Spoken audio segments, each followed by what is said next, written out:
আদম আলাইহিসসালাতু ওয়াসসালামের মৃত্যুর পর কয়েক প্রজন্ম পর্যন্ত মানুষ তাওহীদের উপর ছিল। আবদুল্লাহ বিন আব্বাস রাদিয়াল্লাহু তাআলা আনহুর বর্ণনা অনুযায়ী 10 প্রজন্ম পরে মানুষ তাওহীদ থেকে বিচ্যুত হয়।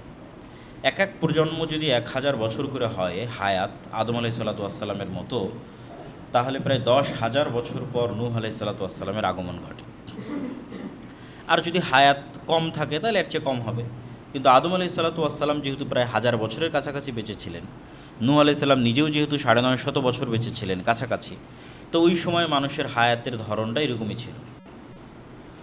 তো প্রথম মানুষ যখন পথভ্রষ্ট হয়, তাওহীদ থেকে শিরকে নিমজ্জিত হয়, তখন আল্লাহ সুবহানাহু ওয়া তাআলা নূহকে বাছাই করলেন মানুষকে পুনরায় তাওহীদের পথে নিয়ে আসার জন্য।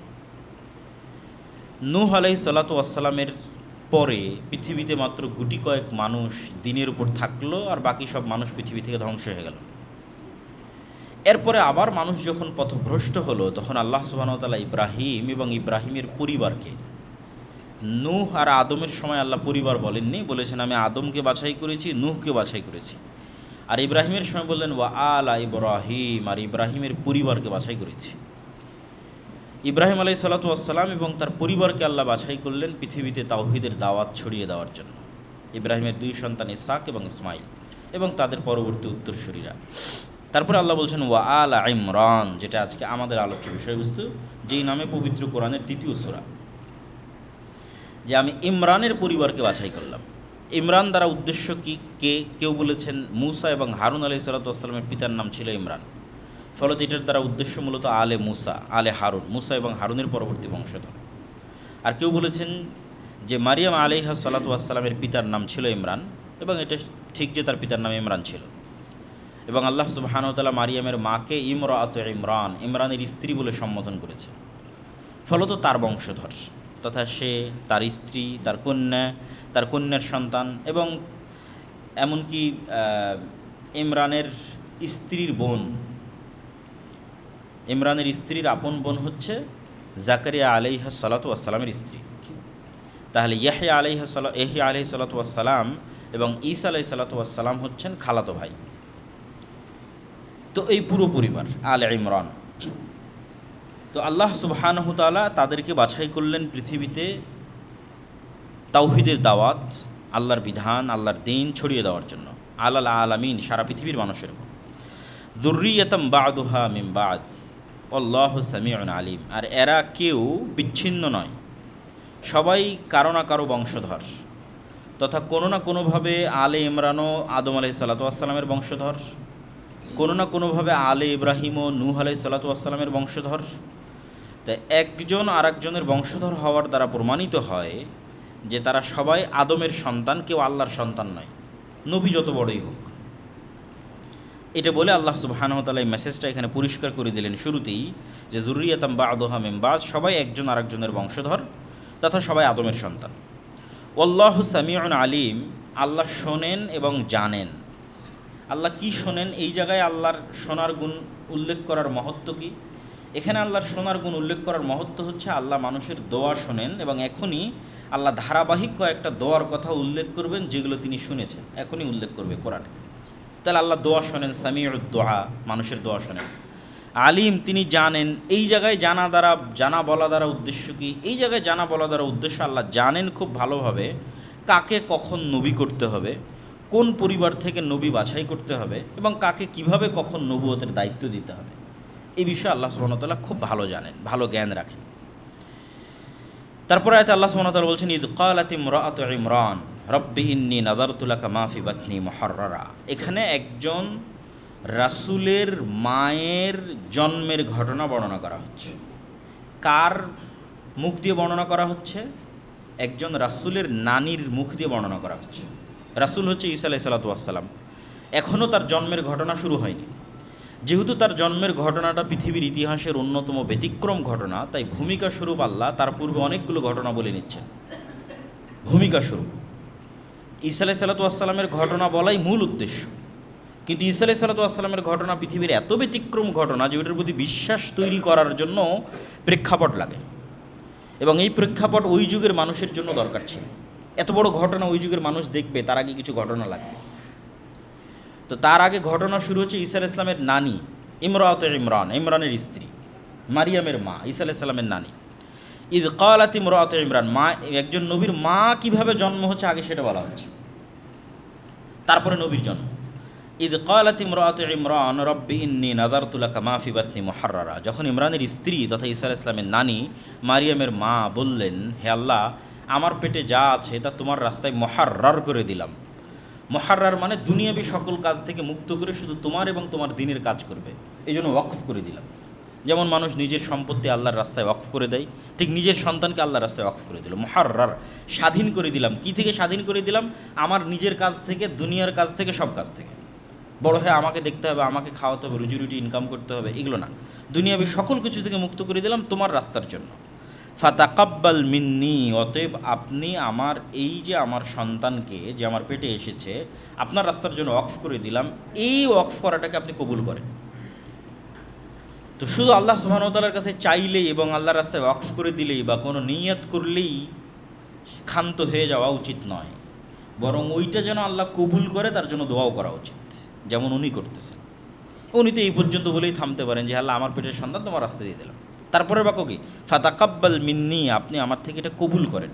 কেন আল্লাহ সুবহানাহু ওয়া তাআলা কবুল না করলে তার এই মানত কোনো কাজে আসবে না। তিনি যে উদ্দেশ্যে মানত করতেছেন কবুল হওয়া লাগবে।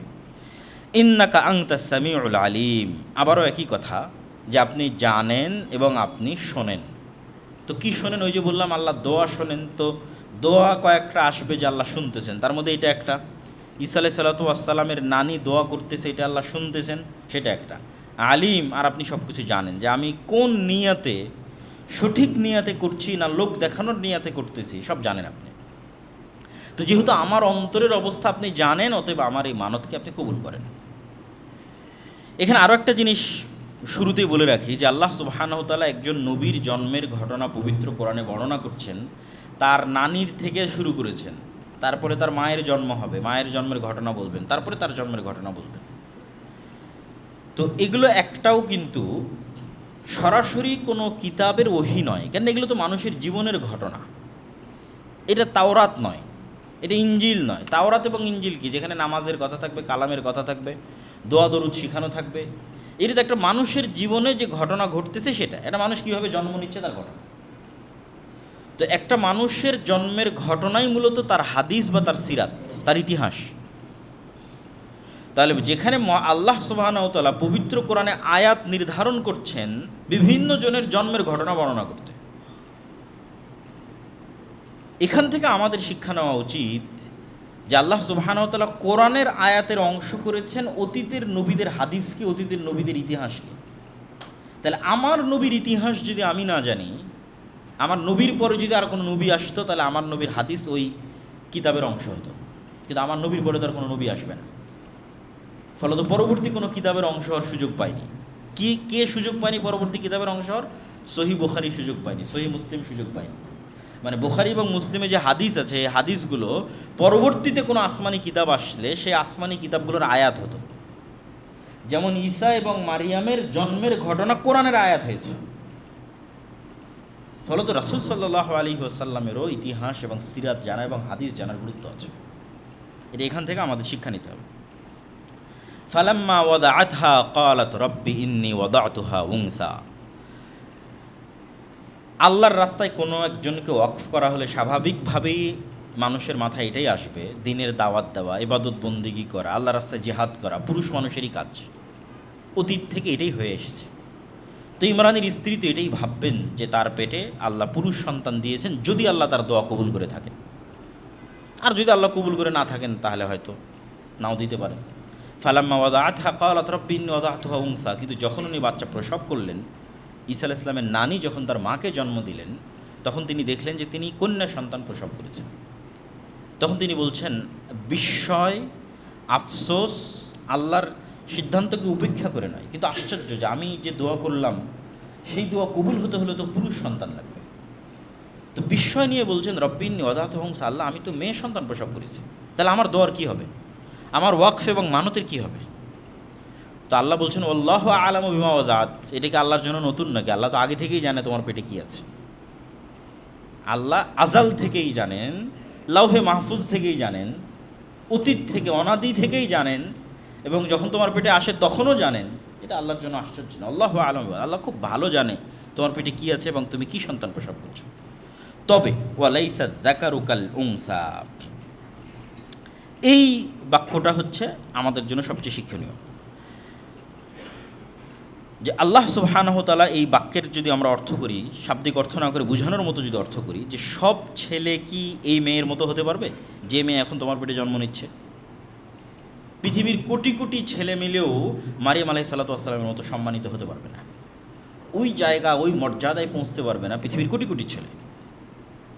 তাহলে পৃথিবীর সব ছেলে মিলে কি এই মেয়ের মতো হতে পারবে? সব ছেলে এই মেয়ের মতো নয় যে মেয়ে তোমার পেটে এখন দেওয়া হয়েছে এবং তুমি জন্ম দিলা। ওয়ালাইসা যাকারু কাল উনসা, বিশেষ মর্যাদামণ্ডিত, সুসম্মানিত এবং আল্লাহ কর্তৃক পবিত্র ঘোষণাকৃত অতি উঁচু আসন, এবং তার সম্মান এবং মর্যাদার কথা আল্লাহ সুবহানাহু ওয়া তাআলা নিজে কোরআনে বলবেন।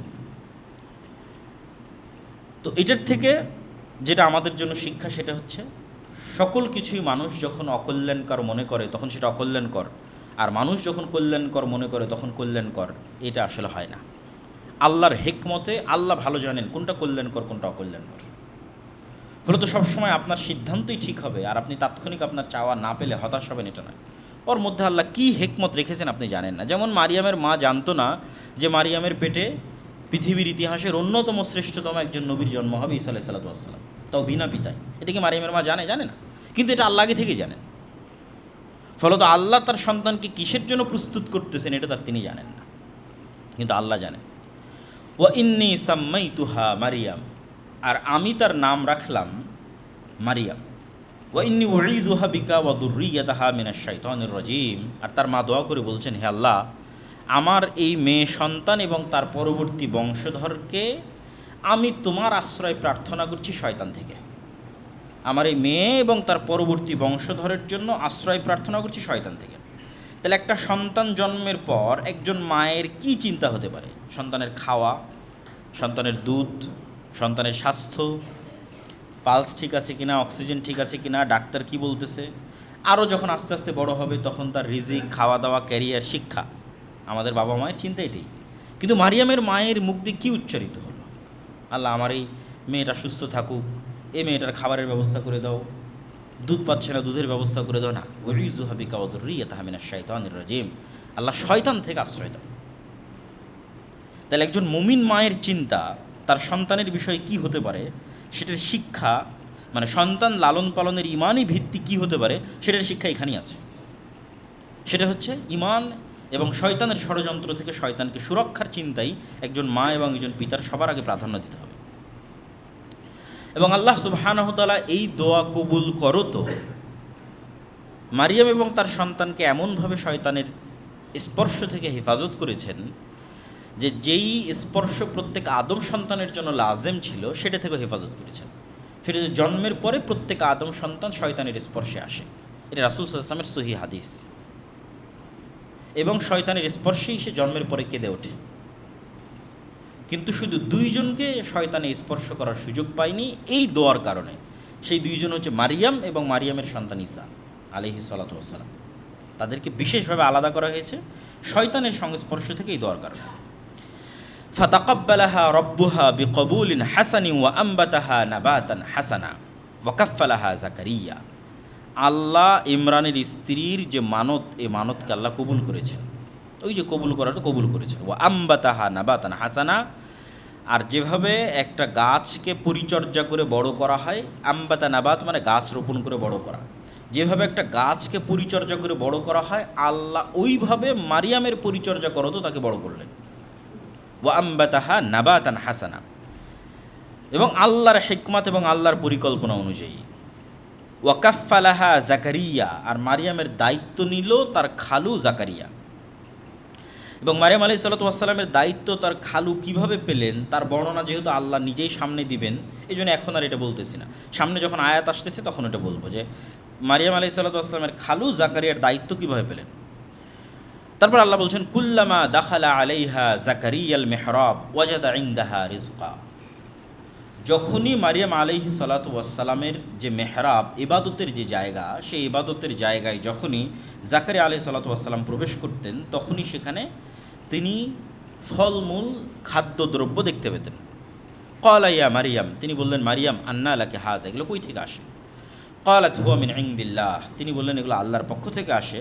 ইন্নাল্লাহা ইয়ারযুকু মান ইয়াশা বিগাইরি হিসাব, আর আল্লাহ যাকে চান তাকে বেহিসাব রিজিক দান করতে পারেন। রিজিক মানে শুধু খাবার নয়, রিজিক মানে সম্মান, রিজিক মানে সন্তান, রিজিক মানে হায়াত, রিজিক মানে আয়ু, রিজিক মানে পদ পদবি মর্যাদা, রিজিক মানে শিক্ষা, রিজিক মানে জ্ঞান, সব রিজিক। রিজিক মানে স্ত্রী, সবই রিজিক। আল্লাহ যাকে ইচ্ছা তাকে বেহিসাব রিজিক দান করতে পারে।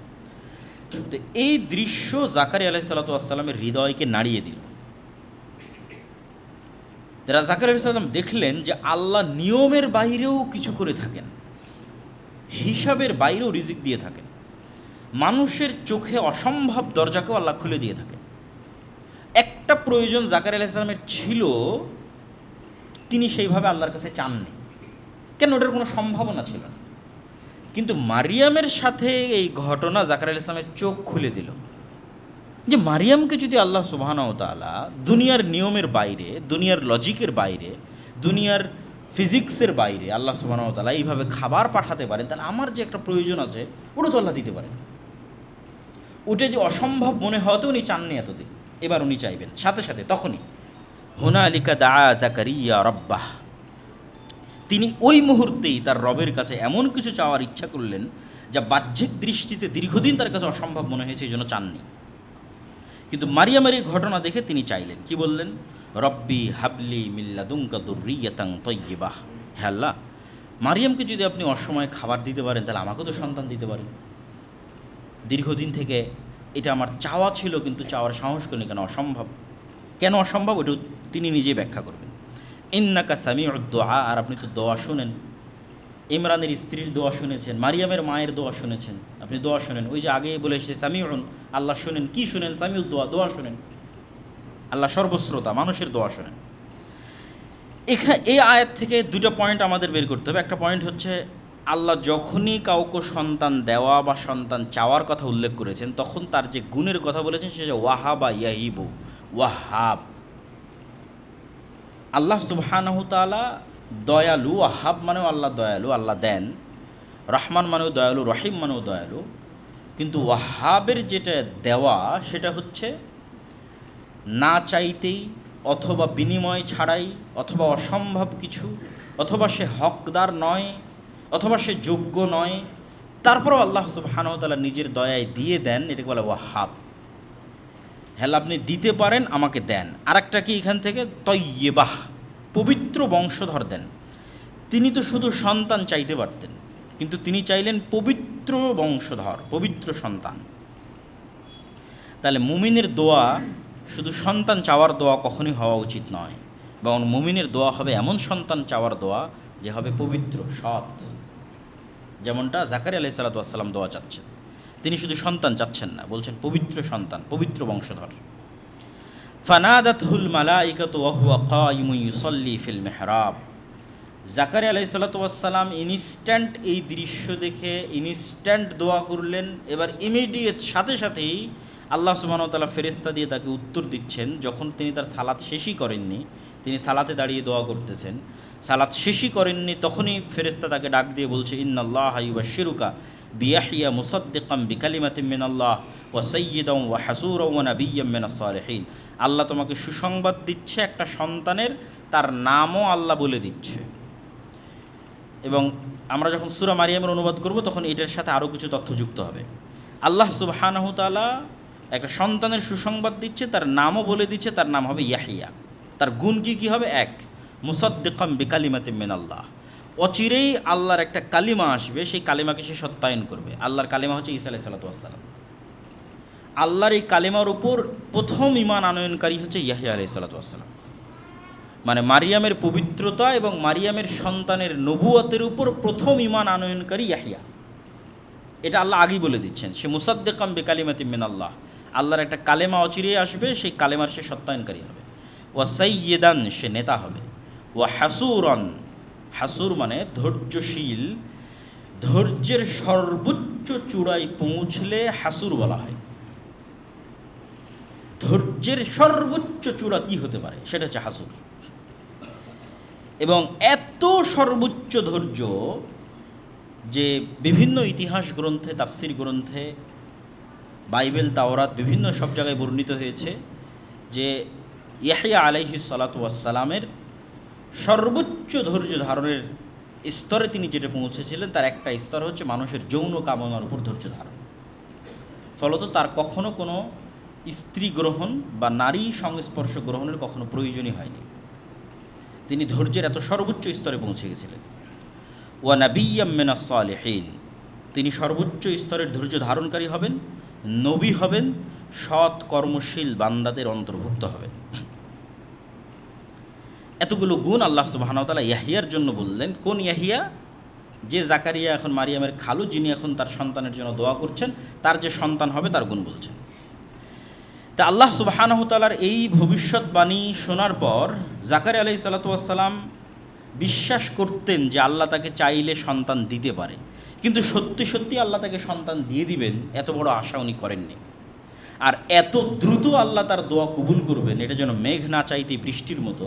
তাই তিনি আনন্দের আতিশয্যে বিস্ময়ে আল্লাহকে বলছেন, রব্বি আন্না ইয়াকুনু লি গোলাম, অস্বীকার করে নয়, বিস্ময়ে যে আল্লাহ আমার কেমনে সন্তান হতে পারে।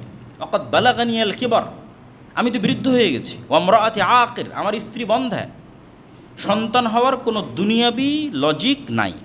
পৃথিবীতে সন্তান প্রজননের যে নিয়ম, সেই নিয়মের মধ্যে আমার এবং আমার স্ত্রীর সাধ্য নাই।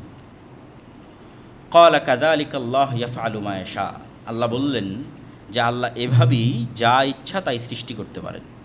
পৃথিবীতে সন্তান প্রজননের নিয়মও আল্লাহর সৃষ্টি। আর এই সন্তান প্রজননের নিয়মের বাইরেই আল্লাহ সবার আগে আদমকে সৃষ্টি করেছে। আর এই সন্তান প্রজননের নিয়মের বাইরেই আল্লাহ আদমের স্ত্রী হাওয়াকে সৃষ্টি করেছে। তাহলে আল্লাহর জন্য নিয়ম নয়, কেন নিয়ম তো আল্লাহই তৈরি করেছে। ওয়া কাযালিকা আল্লাহু ইয়াফআলু মা ইয়াশা। আর এই ঘটনাই পরবর্তীতে ঈসা আলাইহিস সালাতু ওয়াস সালামের অলৌকিক জন্মের উপর ঈমান আনার জন্য জাকারিয়া এবং ইয়াহইয়াকে সহযোগিতা করবে। আমি বললাম না যে এতগুলো ঘটনা বর্ণনা হচ্ছে একটা প্রেক্ষাপট তৈরি করার জন্য, কেন সবচেয়ে ভয়ঙ্কর ঘটনা তো সামনে আসতেছে, সেটার প্রেক্ষাপট তৈরি হচ্ছে। প্রথম প্রেক্ষাপট হচ্ছে মারিয়ামের নিজেরই জন্ম। তারপরের প্রেক্ষাপট কি? মারিয়ামের কাছে অসময়ে খাদ্য আসতেছে। তারপরে প্রেক্ষাপট কি? জাকারিয়া দোয়া করলেন, সাথে সাথে দোয়া কবুল হয়ে গেল। জাকারিয়া নিজে বৃদ্ধ, তার স্ত্রী বন্ধ্যা, তারপরও তাদের সন্তান হবে। এগুলোর দ্বারা একটা প্রেক্ষাপট তৈরি হচ্ছে যেন এরা অন্তত ঈমান আনয়ন করতে পারে যখন ঈসা আলাইহিস সালামের জন্ম হবে। এবং যখন ঈসা আলাইহিস সালামের জন্ম হবে তখন এনারাই প্রথম ঈমান আনয়ন করবেন, জাকারিয়া এবং ইয়াহইয়া। কেন? অলরেডি তারা এক্সপ্লোর করেছে যে আল্লাহ পারে, তার নিজের জীবনে এক্সপ্লোর করেছে। ক্বালা রাব্বি জাআললি আয়া, হে আল্লাহ এত বড় ব্যতিক্রম ঘটনা ঘটবে এর একটা নিদর্শন দেন। বিশ্বাস হচ্ছে না। কেমনে বিশ্বাস করবো যে কখন আমার স্ত্রী গর্ভধারণ হচ্ছে? ক্বালা আয়াতুকা আল্লা তুকাল্লিমান নাসা সালাসা, তোমার জন্য নিদর্শন হচ্ছে, চিহ্ন হচ্ছে, টানা 3 দিন তোমার মুখ বন্ধ থাকবে, কোনো কথাই মুখ দিয়ে বের হবে না। শুধু কি বের হবে? ওয়াযকুর রাব্বাকা কাসীরান ওয়াসাব্বিহ বিল আশিয়্যি ওয়াল ইবকার, শুধু সকাল সন্ধ্যায় তাসবিহ হবে আর সবসময় আল্লাহর জিকির হবে। 3 দিন পারলে আল্লাহর জিকির করো, না পারলে মুখে তালা দিয়ে রাখো।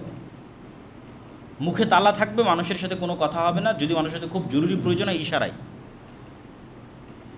কিন্তু মুখ খোলা যাবে না। আর মুখ যদি খোলে তাহলে আস্তাগফিরুল্লাহ, আলহামদুলিল্লাহ, লা ইলাহা ইল্লাল্লাহ, লা ইলাহা ইল্লাল্লাহু ওয়াহদাহু লা শারীকা লাহু, লাহুল মুলকু ওয়া লাহুল হামদু ওয়া হুয়া আলা কুল্লি শাইইন কাদির, সুবহানাল্লাহি ওয়া বিহামদিহি সুবহানাল্লাহিল আযীম। এগুলো জিকির, আজকার, তাসবিহ, তাহলিল। তা মহান আল্লাহ সুবহানাহু ওয়া তাআলার এই নির্দেশ কি প্রমাণ করে? যে 3 দিন তিনি মানুষের সাথে যাবতীয় কথা বন্ধ রাখা, মাত্রাতিরিক্ত জিকির এবং সকাল সন্ধ্যা তাসবিহ পাঠের বরকতেই মহান আল্লাহ অসম্ভবকে সম্ভব করে দিবেন। আল্লাহু আকবার। আর এই 3 দিনের মধ্যেই তার স্ত্রী গর্ভবতী হবেন। মানুষ যদি জীবনে বড় কিছু অর্জন করতে চায় তাহলে অতিরিক্ত জিকির এবং সকাল সন্ধ্যার তাসবিহ পাঠের কোনো বিকল্প নাই। আল্লাহ জাকারিয়ার জন্য এত বড় অসম্ভবকে সম্ভব করে দিচ্ছেন। অপ্রয়োজনীয় কথা বন্ধ, জিকির, আজকার এবং সকাল সন্ধ্যার তাসবিহ। তো আপনার জীবনেরও অনেক অসম্ভব আল্লাহ সম্ভব করে দিতে পারে জিকির দিয়ে, অনেক অসম্ভবকে আল্লাহ সম্ভব করে দিতে পারে সকাল সন্ধ্যার তাসবিহ দিয়ে। এর চেয়ে শক্তিশালী এবং এর চেয়ে পাওয়ারফুল অন্তত বর্তমান পৃথিবীতে কিছু নাই সকাল সন্ধ্যার জিকিরের চাইতে। আর সর্বশ্রেষ্ঠ জিকির পবিত্র কোরআন। ওয়াইদ ক্বালাতিল মালাইকাতু ইয়া মারইয়াম ইন্নাল্লাহা আসতাফাকি ওয়া তাহহারাকি ওয়াসতাফাকি আলা নিসাইল আলামিন।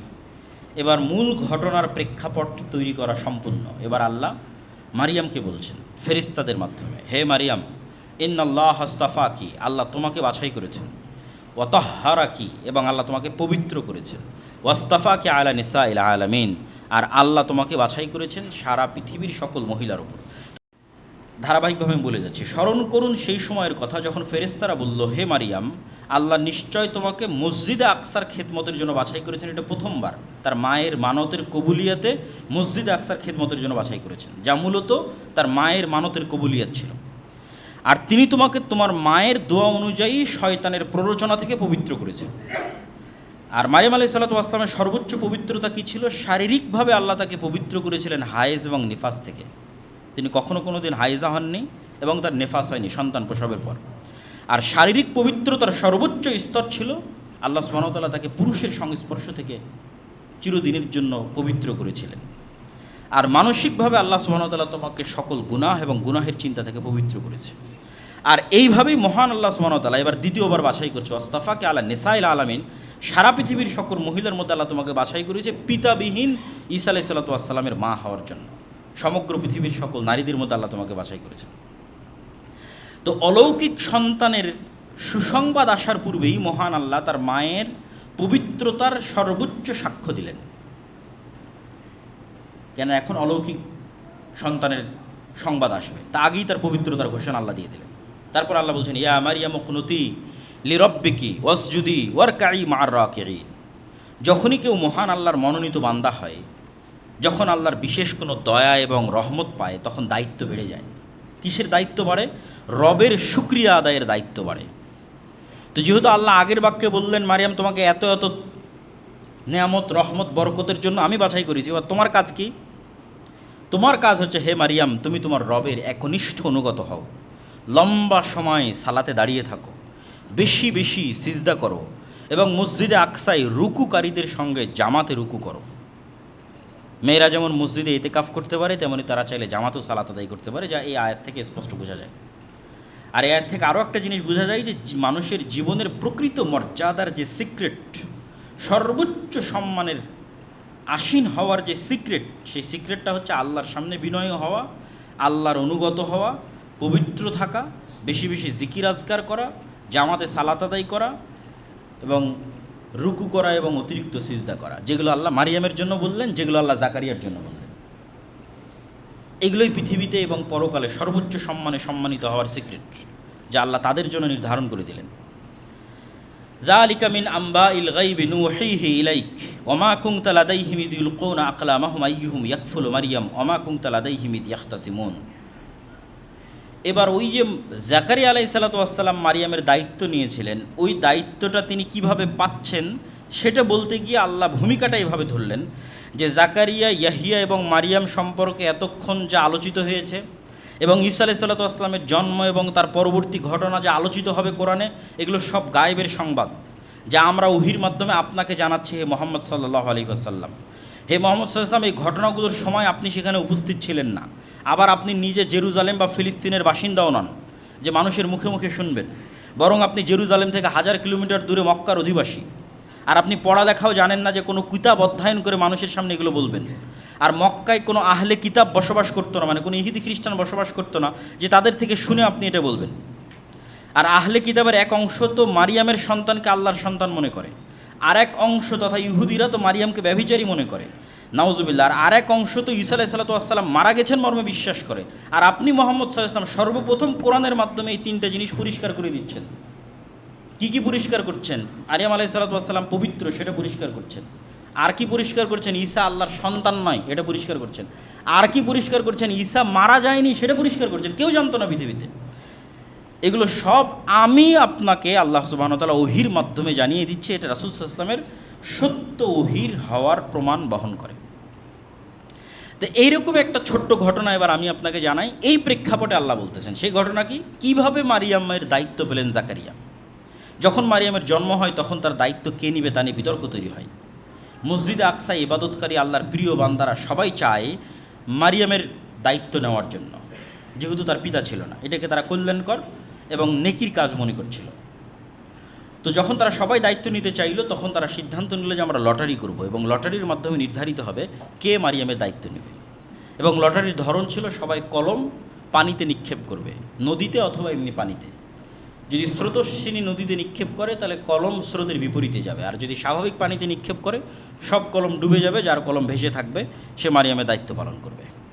তো তারা যে কলমগুলো দিয়ে তাওরাত লিখিত, যেহেতু সবাই আল্লাহর প্রিয় বান্দা, সবাই মসজিদে আকসায় আল্লাহর দিনের খেদমত করতো, দায়ী ইলাল্লাহ, জাকারিয়াও একজন নবী এবং দায়ী ইলাল্লাহ, তারা যে কলমগুলো দিয়ে তাওরাত লিখত সেগুলো তারা পানিতে নিক্ষেপ করলো। সবার কলম ডুবে গেল, কিন্তু জাকারিয়া আলাইহিস সালাতু ওয়াস সালামের কলম ভেসে থাকলো অথবা স্রোতের বিপরীতে চলল। তখন জাকারিয়া আলাইহিস সালাতু ওয়াস সালামকেই দায়িত্ব দেওয়া হলো মারিয়াম আলাইহিস সালাতু ওয়াস সালামের লালন পালনের। তো এই ঘটনাও আপনি জানতেন না হে মুহাম্মদ সাল্লাল্লাহু আলাইহি সাল্লাম, আমি জানিয়ে দিলাম। আর জানার কোনো পরিবেশ আপনার কাছে নাই, কেন আপনার বাড়ি জেরুজালেমে নয়, আপনি পড়া জানেন না, মক্কায় কোনো ইহুদি খ্রিস্টান বসবাস করে না। ইয ক্বালাতিল মালাইকাতু ইয়া মারিয়াম ইন্নাল্লাহা ইউবাশশিরুকি বিকালিমাতিন মিনহু ইসমুহুল মাসীহু ঈসা ইবনু মারিয়াম ওয়াজিহান ফিদ দুনিয়া ওয়াল আখিরাহ ওয়া মিনাল মুকাররাবিন। এবার এতক্ষণ যাবৎ মূল ঘটনা বলার জন্য যে ভূমিকা আল্লাহ প্রস্তুত করলেন, সেই সবচেয়ে ভয়ঙ্কর ব্যতিক্রম ঘটনা বলার সময় চলে এসেছে। মারিয়ামকে মায়ের মানতের মাধ্যমে কবুল করা হয়ে গেছে। অসময়ে মারিয়ামের কাছে খাবার প্রদান করা হয়েছে। অতিরিক্ত জিকিরের মাধ্যমে স্বামীর বার্ধক্য থাকার পরেও এবং স্ত্রীর বন্ধ্যা হওয়ার পরেও তাদের গর্ভে সন্তানের জন্ম হয়েছে, জাকারিয়ার গর্ভে। মারিয়ামের পবিত্রতার ঘোষণা হয়েছে, তাকে বেশি বেশি ইবাদতের আদেশ দেওয়া হয়েছে, জাকারিয়াকে বেশি বেশি জিকিরের আদেশ দেওয়া হয়েছে। এখন মূল যে ঘটনা, সেই ঘটনার প্রেক্ষাপট প্রস্তুত। এবার ফেরেশতারা মারিয়ামকে বলছেন, ইয়া মারিয়াম ইন্নাল্লাহা ইউবাশশিরুকি বিকালিমাতিন মিন, আল্লাহ তোমাকে সুসংবাদ দিচ্ছেন আল্লাহর একটা কালিমার। ইসমুহুল মাসীহু ঈসা ইবনু মারিয়াম, আল্লাহর সেই কালেমা হচ্ছে ঈসা ইবনু মারিয়াম। ওয়াজিহান ফিদ দুনিয়া, যে দুনিয়াতে এবং পরকালে সম্মানিত হবে, অমিনাল মুকাররাবিন, এবং আল্লাহর নৈকট্যপ্রাপ্ত বান্দাদের অন্তর্ভুক্ত হবেন। তো সেই কালেমা কি? কালেমা হচ্ছে কুন ফায়াকুন, ইদা কাযা আমরান ফাইন্নামা ইয়াকুলু লাহু কুন ফায়াকুন। এবং এটা আল্লাহ নিজেই কোরআনে ব্যাখ্যা করে দিবেন যে কালেমা হচ্ছে কুন, যে আল্লাহ সুবহানাহু ওয়া তাআলা ঈসা আলাইহিস সালাতু ওয়াস সালামকে সৃষ্টি করেছেন ঠিক যেভাবে আদম আলাইহিস সালাতু ওয়াস সালামকে সৃষ্টি করেছেন, কুন শব্দের মাধ্যমে। আর ঈসা আলাইহিস সালাতু ওয়াস সালাম যে আল্লাহর সন্তান নন, তা এই আয়াতের মধ্যে আল্লাহ স্পষ্ট করে দিলেন কিভাবে। ঈসা ইবনু মারিয়াম, মারিয়ামের সন্তান ঈসা, তার নাম হচ্ছে ঈসা ইবনু মারিয়াম, মারিয়ামের সন্তান ঈসা, এক বাক্যে স্পষ্ট। তার আর একটা নাম কি? আল মাসীহ, তাকে উপাধি দেওয়া হলো মাসীহ। এই মাসীহ উপাধির ঈসা শব্দের অর্থ নেতা হওয়া, এটা হিব্রু ইয়াসুর থেকে আরবিতে ঈসায় পরিণত করা হয়েছে। আর মাসীহ শব্দের অর্থ নিয়ে মুফাসসিরিন কিরামের মধ্যে অনেক ব্যাখ্যা আছে। কেউ বলেছে যে আল্লাহ তাকে যেই মোজেজাগুলো দিয়েছিলেন, যেটা আল্লাহ নিজেই সামনে বলবেন, এগুলো গায়ে হাত লাগানোর মাধ্যমে করতে হতো। প্রত্যেকটা মোজেজার বহিঃপ্রকাশ হাতের স্পর্শের মাধ্যমে হতো। তো হাতের স্পর্শের মাধ্যমে যেহেতু হতো, তো এটার থেকে মাসাহা ইয়ামসাহু, স্পর্শ করা, স্পর্শকারী অথবা স্পর্শকৃত, অথবা মুছে দেওয়া, সেক্ষেত্রে পৃথিবী থেকে সকল বাতিলকে মুছে দেওয়া অর্থ ব্যবহৃত ধরেছে অনেকেই, যেটা কিয়ামতের পূর্ব মুহূর্তে তিনি করবেন। ওয়া ইউকাল্লিমুন নাসা ফিল মাহদি ওয়া কাহলা ওয়া মিনাস সালিহিন, তিনি মানুষের সাথে যখন তোমার কোলে থাকবে তখনও কথা বলবে তোমার পবিত্রতার সাক্ষ্য দিয়ে, আর যখন বার্ধক্য বয়সে পৌঁছে যাবে তখনও কথা বলবে। তো বার্ধক্য বয়সে পৌঁছার আগেই তো তিনি পৃথিবী থেকে বিদায় নিয়েছেন, এটা যখন তিনি দ্বিতীয়বার ফেরত আসবেন তখন কথা বলবেন। অমিনাস সালিহিন, আর সে তার পূর্বে চলে যাওয়া ইব্রাহিম, ইসহাক, ইসমাইল, মুসা, দাউদ, সোলাইমানের মতো আল্লাহর নেককার বান্দাদের অন্তর্ভুক্ত হবে। সুসংবাদ যত বড়ই হোক, এই সুসংবাদ দেওয়া হচ্ছে একজন কুমারী মেয়েকে। বাহ্যিক দৃষ্টিতে তার কাছে এটা মাথায় আকাশ ভেঙে পড়ার মতো। তাই এত বড় সুসংবাদ পেয়েও, অনেক বড় সুসংবাদ, আল্লাহ অনেক কিছু বললেন, তোমাকে একজন সন্তান দিচ্ছি, ঈসা, সে এই অনেক কিছু হবে, কিন্তু বলা তো হচ্ছে একজন কুমারী মেয়েকে। তো এটা সুসংবাদের চেয়ে তার মাথায় তো আকাশ ভেঙে পড়ার মতো। তখন তিনি বিস্ময়ের সাথে বললেন, ক্বালাত রাব্বি আন্না ইয়াকুনু লি ওয়ালাদ, হে আল্লাহ, কীভাবে আমার সন্তান হতে পারে, ওয়ালাম ইয়ামসাসনি বাশার, আমাকে এখন পর্যন্ত কোনো পুরুষ স্পর্শ করেনি। ক্বালা কাযালিকা আল্লাহু ইয়াখলুকু মা ইয়াশা, আল্লাহ এভাবেই যা ইচ্ছা তাই সৃষ্টি করতে পারেন। এবং আল্লাহ সুবহানাহু তাআলা পৃথিবীতে আরও অসংখ্য প্রাণীর মধ্যে পুরুষের সংস্পর্শ ছাড়া সৃষ্টির উদাহরণ রেখে দিয়েছেন। যেমন বর্তমান বিজ্ঞান প্রমাণ করে যে সাপ, টিকটিকি, হাঙ্গর, মাছ এবং বিভিন্ন পোকামাকড়ের অনেক প্রজাতি আছে এবং উদ্ভিদ জগতেরও এমনও গাছপালা আছে যেগুলো পুরুষের সংস্পর্শ ছাড়াই, পরাগায়ন ছাড়াই নতুন গাছ, নতুন সাপ, নতুন টিকটিকি তাদের জন্ম হয়ে যেতে পারে। এই বিজ্ঞান দ্বারা প্রমাণিত। তো মহান আল্লাহ সুবহানাহু ওয়া তাআলা ইয়াহইয়া আলাইহিস সালামের জন্মের ঘটনায় যেই বাক্য ব্যবহার করেছেন সেই বাক্যের থেকে একটু পরিবর্তন করে এখানে ব্যবহার করলেন। জাকারিয়া অভিযোগ করল আল্লাহ কেমনে সন্তান হবে? আল্লাহ বললেন আল্লাহ যা ইচ্ছা তাই করতে পারে। আর এখানে বললেন আল্লাহ যা ইচ্ছা তাই সৃষ্টি করতে পারে। কেননা এই সৃষ্টিটা একদম নতুন সৃষ্টি। জাকারিয়ার ক্ষেত্রে তো আইন লঙ্ঘন করা হয়নি, স্বামী স্ত্রীর মাধ্যমেই সন্তানের জন্ম হয়েছে, যতই বার্ধক্য হোক। ফলত এটা সম্পূর্ণ নতুন সৃষ্টি নয়। আল্লাহ ওখানে বলেছে আমি যা ইচ্ছা তাই করতে পারি, এখানে বলেছে আমি সম্পূর্ণ নতুন সৃষ্টি, যেমন আদমকে নতুন সৃষ্টি করেছি সম্পূর্ণ কুন কালেমার মাধ্যমে, হও এই কালেমার মাধ্যমে। ইদা কদা আমরাং ফাইন্নামা ইয়াকুলু লাহু কুন ফায়াকুন। এবার আল্লাহ নিজেই বলে দিচ্ছেন ওই কালেমাটা কি। আল্লাহ যখনই কোনো কিছু করার, সৃষ্টি করার ইচ্ছা পোষণ করেন তখন দুনিয়ার যে নিয়ম, এই নিয়মগুলো আল্লাহর নির্ধারিত নিয়ম, আল্লাহ এই নিয়মগুলো সৃষ্টি করেছে। তো এই নিয়মের বাইরে গিয়ে তো আল্লাহ এগুলোকে প্রথম সৃষ্টি করেছে। এখন নয় আমি বীজ প্রথম বপন করতে তাই বীজ হচ্ছে। প্রথম ধান কিভাবে হয়েছে, কোন বীজ থেকে প্রথম ধান হয়েছে, কোন ডিম থেকে প্রথম মুরগি হয়েছে, ওগুলো সব কুন দিয়ে হয়েছে। তারপরে তো এই নিয়ম আল্লাহ তৈরি করে দিয়েছে যে এর বীজ থেকে এর বীজ, এর বীজ থেকে এর বীজ এভাবে হতে থাকবে। কিন্তু প্রথম যখন মানুষ হয়েছে কীভাবে হয়েছে? কুন। তো ঠিক তেমন ঈসা আলাইহিস সালাতু ওয়াস সালাম আল্লাহ সুবহানাহু ওয়া তাআলার কুন এই শব্দের ভিত্তিতেই আল্লাহ সুবহানাহু ওয়া তাআলা তাকে সৃষ্টি করেছেন। ইউআল্লিমুহুল কিতাবা ওয়াল হিকমাতা ওয়াত তাওরাত ওয়াল ইনজিল। সে শিক্ষা দিবে মানুষকে কিতাব, হিকমত, তাওরাত এবং ইনজিল, তথা সে নবী হবে। এবং সে শুধু নবী নয়, সে রাসূলও হবে। ও রাসূলান ইলা বানি ইসরাইল, সে বানি ইসরাইলের জন্য রাসূল হবে। এবং সে মানুষকে ডাক দিয়ে বলবে, হে মানুষ শোনো আল্লাহ আমাকে কি কি মোজেজা দিয়েছে। ইন্নী আখলুকু লাকুম মিনাত তিন কাহাইয়াতি তৈরি। সে একটা মাটির খণ্ড নেবে। এগুলো সব সুসংবাদ ঈসা আলাইহিস সালামের জন্মের আগেই মারিয়ামকে বলা হচ্ছে যে ঈসা এগুলো করবে। সে মানুষকে ডাক দিয়ে বলবে যে এই যে আমি মাটির স্তর হাতে নিলাম এবং এখানে আমি ফু দিব, এই মাটি এখান থেকে পাখি হয়ে আকাশে উড়ে যাবে। ওয়াউবরিউল আকমাহা ওয়াল আবরাস, যে জন্মগত অন্ধ তার চোখে আমি এভাবে বিসমিল্লাহ বলে হাত দিব, বিইজনিল্লাহ, আল্লাহর অনুমতিতে ওর অন্ধত্ব ভালো হয়ে যাবে। যে কুষ্ঠরোগে আক্রান্ত আমি তার শরীরে হাত দিব বিসমিল্লাহ বলে, ভালো হয়ে যাবে।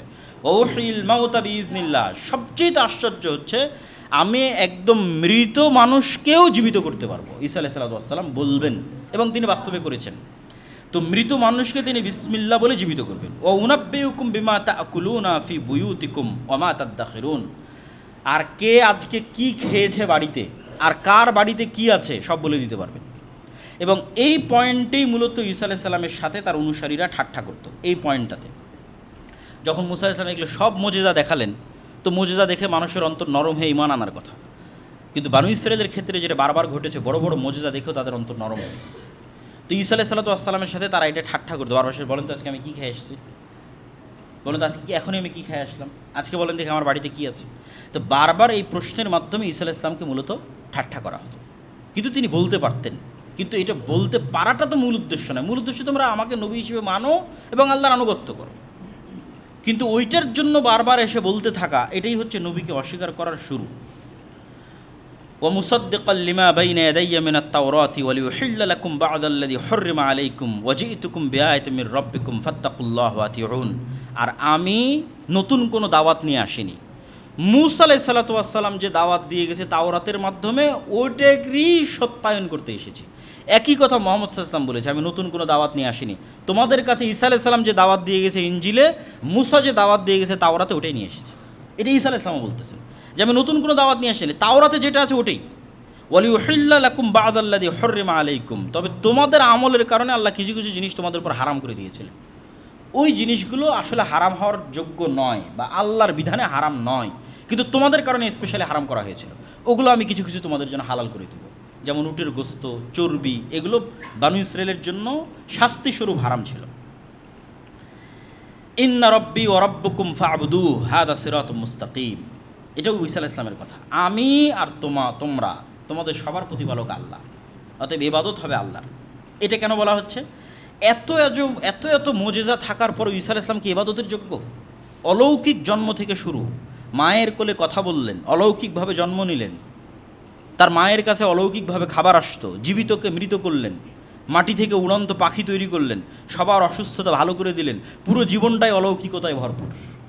আবার জীবিত অবস্থা আকাশে উঠে যাবেন। তাই এত অলৌকিকত্বের পরেও কি তিনি ইবাদতের যোগ্য? তখন উনি নিজেই বলছেন, ইন্নাল্লাহ রব্বি ওয়া রব্বুকুম, নিশ্চয় আল্লাহ আমার রব এবং তোমাদের রব, আমি আল্লাহরই বান্দা, অতএব তোমরা আমার নয় আল্লাহরই ইবাদত করো। হাদা সিরাতুম মুস্তাকিম। আর এটাই হচ্ছে অতীত থেকে যুগ যুগ থেকে চলে আসা নবীদের দাওয়াত। একটা কথাই, রব্বি ওয়া রব্বুকুম ফা'বুদুল্লাহ, সেটা তোমরা আল্লাহর ইবাদত করো। ফালাম্মা হাসসা ঈসা মিনহুমুল কুফরা ক্বালা মান আনসারি ইলাল্লাহ। এই যে বললাম যে তিনি এতগুলো মুজিজা দেখালেন, তো এই মুজিজা অন্যগুলো তো মোটামুটি মানুষের কাজে লাগে, কিন্তু ওই যে একটা মুজিজা যেটা মানুষ অপব্যবহার করা শুরু করলো, বলেন দেখি এখন কি খেয়ে আসলাম, বলেন দেখি আজকে আমার বাড়িতে কি আছে, এই আচরণে ঈসা ইসলাম কষ্ট পেলেন এবং তিনি বুঝতে পারলেন যে মানুষ তার উপর ঈমান আনবে না, বরং কুফরি করবে, তাকে অস্বীকার করবে। তখন তিনি বললেন, একে তো মানুষ তার মাকে অপবাদ দিচ্ছে, ওই একটা অপবাদের বোঝা তো তার ব্রেনে মেন্টালি প্রেশার হিসেবে আছেই, বাকি এত মুজিজা দেখার পরও মানুষ তার উপর ঈমান আনতেছে না। মান আনসারি ইলাল্লাহ, হে আমার জাতি, বলো তোমাদের মধ্যে কে খালেসভাবে আমার সহযোগিতা করবে আল্লাহর সন্তুষ্টির জন্য। আনসারুল্লাহ, আল্লাহর সহযোগী হবে, আল্লাহর সন্তুষ্টির জন্য আমাকে সহযোগিতা করবে কে? ক্বাল আল হাওয়ারিয়ুনা, হাওয়ারিরা বলল যারা সাদা রঙের অধিকারী। তো শাব্দিক অর্থ হচ্ছে সাদা রঙের অধিকারী। কি সাদা রং? মুফাসসিরিন ইকরাম লিখেছেন তারা সাদা জামা পরতো এই কারণে, কেউ লিখেছেন তারা ধোপা ছিল, কাপড়কে ময়লা থেকে সাদা করতো এই কারণে, কেউ বলে লিখেছেন তাদের অন্তর সাদা ধবধবে ছিল, পরিষ্কার, নিষ্কলুষ হৃদয়, পবিত্র হৃদয়। তো 12 জন হাওয়ারি বলল, নাহনু আনসারুল্লাহ, আমরা আল্লাহর সন্তুষ্টির জন্য আপনার এই দিনের দাওয়াত কবুল করলাম, আপনার উপর ঈমান আনলাম।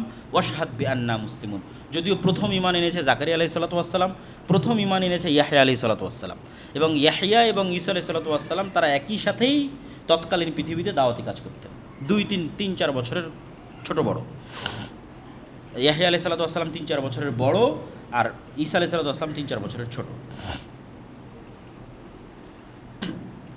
ওয়ামাকারু ওয়ামাকারাল্লাহ ওয়াল্লাহু খায়রুল মাকিরিন, ইহুদিরাও ষড়যন্ত্র করলো আর আল্লাহও তাদের বিরুদ্ধে পাল্টা ষড়যন্ত্র করলেন।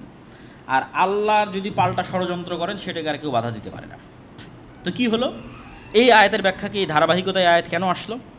তো ঈসা আলাইহিস সালাতু ওয়াস সালাম এবং হাওয়ারিরা মিলে এবং ইয়াহইয়া আলাইহিস সালাতু ওয়াস সালাম মিলে জেরুজালেম, ফিলিস্তিন এবং সিরিয়ার মাটিতে যে তাওহীদের দাওয়াত দেওয়া শুরু করলেন, আর উনি যে সবসময় মুজিজাগুলো দেখাতেন, ধীরে ধীরে এই 12 জন দিয়ে শুরু, ইয়াহইয়া দিয়ে শুরু, ধীরে ধীরে তার অনুসারীর সংখ্যা বাড়তেই লাগলো। এবং যখন তার অনুসারীর সংখ্যা বাড়তে লাগলো, তখন ভণ্ড ইহুদি ধর্মীয় নেতা যারা ছিল তাদের মুখোশ উন্মোচিত হতে লাগলো। হিংসার বশবর্তী হয়ে ইহুদিরা তো আগে থেকে তার মায়ের নামে মিথ্যা অপবাদ রটাতো, তারা তার সাথেও শত্রুতার সর্বোচ্চ শিখরে পৌঁছে গেল।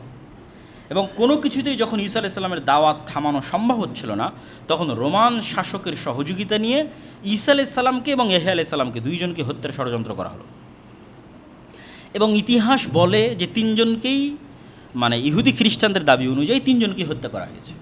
জাকারিয়াকেও হত্যা করা হয়েছে, ইয়াহইয়াকেও হত্যা করা হয়েছে, ঈসা আলাইহিস সালামকে হত্যা করা হয়েছে। ইসলাম এসে বলল যে ঈসা আলাইহিস সালাম নিহত হননি, 500 বছর পরে এসে বলল ঈসা আলাইহিস সালামকে আল্লাহ উঠিয়ে নিয়েছে।